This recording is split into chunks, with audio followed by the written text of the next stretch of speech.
Hello everyone, welcome to Full Moon Movies.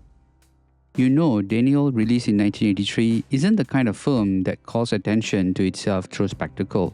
It draws you in slowly, like a shadow creeping over history.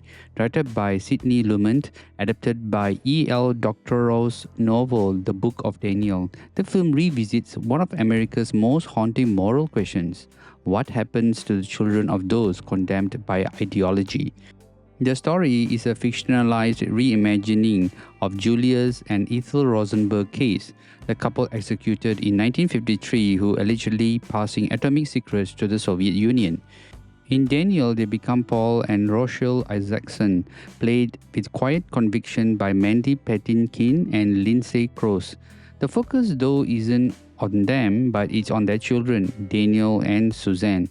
Years later, as adults still living with consequences of their parents' political martyrdom. Played by Timothy Hutton and Amanda Plummer, Daniel and Suzanne carry the film's emotional core. Hutton's Daniel is restrained, internalized. He's a man torn between anger and exhaustion, intellect and emotion. He's haunted by the past but refuses to turn it into ideology. Plummer's Susan, on the other hand, is all fire and fragility. She's the emotional consciousness of the film, who's unable to compartmentalize trauma the way her brother does. Her pain turns outward, consuming her relationships and her sanity. Lumen's direction is methodological and human. He doesn't lecture the audience about politics. In fact, he lets the characters' wounds speak for themselves. The film moves between the 1950s and the late 1960s, contrasting America's Cold War paranoia with its later disillusionment. Through Daniel's graduate research and memories, we see how history refuses to die quietly. Lumen builds his tension like a courtroom drama without a courtroom. There's no verdicts, just echoes. One of the most striking things about Daniel is its atmosphere. The cinematography by Andrzej Bartkowiak has that muted cold tone that was Lumen's signature. The interiors feels oppressive, like not because they are dark, but because they are quiet. Every frame seems haunted by something unsaid. You can almost feel the dust of history settling over the characters. The editing structure, jumping between past and present, mirrors the way memory works, like jagged, circular, and inescapable. The performances are uniformly excellent. Timothy Hutton, coming off his Academy Award win for Ordinary People, gives one of his most underrated performances here. His Daniel isn't explosive, he's analytical, controlled, but you can really sense the shimmering rage beneath his intellect. There's also a key moment where he visits the prison cell once occupied by his parents.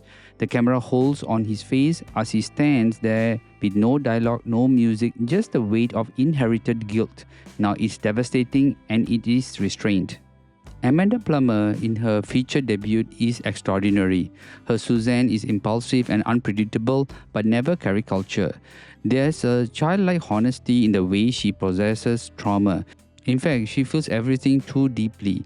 One of the most heartbreaking scenes is when she reads a letter her mother wrote from prison.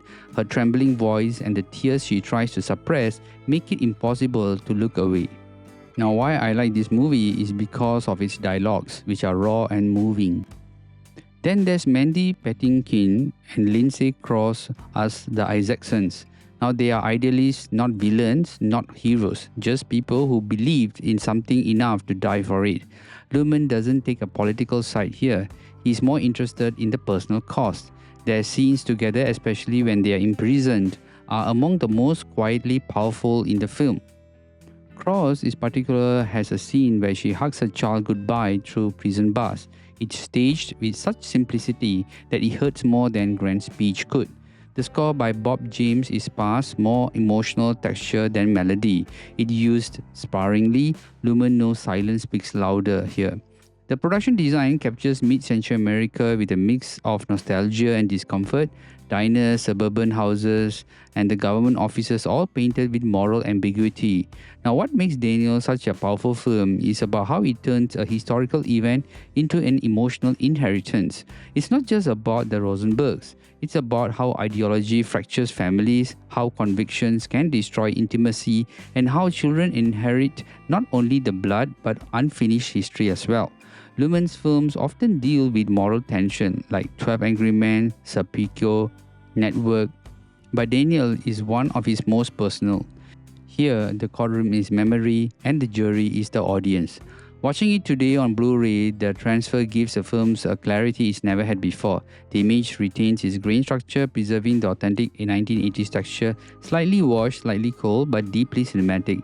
The natural lighting of interiors, especially the soft lamplight scenes between Daniel and his wife, looks beautifully restored.